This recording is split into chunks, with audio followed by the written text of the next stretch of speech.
Thank you, Mr. President. Ladies and gentlemen, I rise in strong opposition to this bill.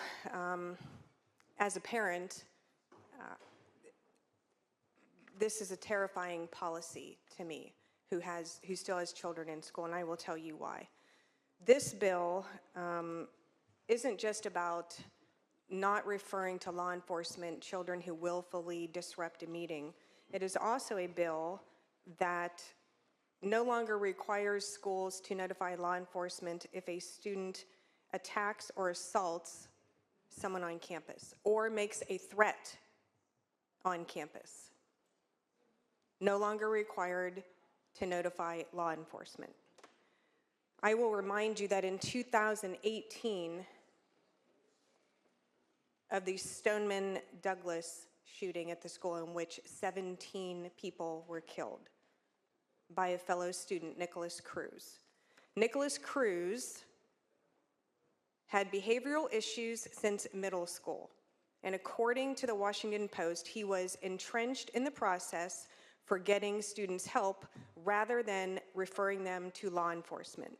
He was transferred between schools 6 times in 3 years in an effort to deal with these problems.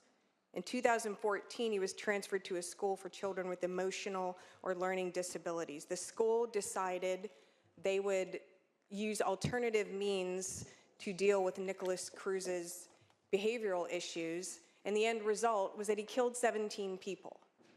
Now, I don't think that every time a child misbehaves in school that you should bring the hammer down on them. I don't.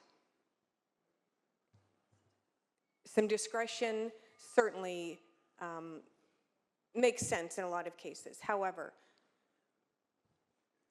we have seen an increase in violence at our schools.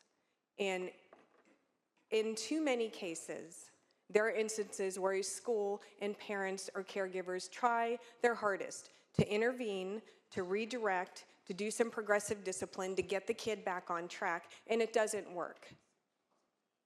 And the end result is other people's children die because of it. I am certain that this bill could perhaps be reworked so that it satisfies the desire of the author, but also allays the fears and gets rid of the more egregious elements of this bill so that everyone can be happy. But this bill today, you are asking for a repeat of Stoneman Douglas across the state of California. And I will not sit back and say nothing because I have kids in school. And if you have kids in school, you better darn well pay attention to this. I urge a no vote.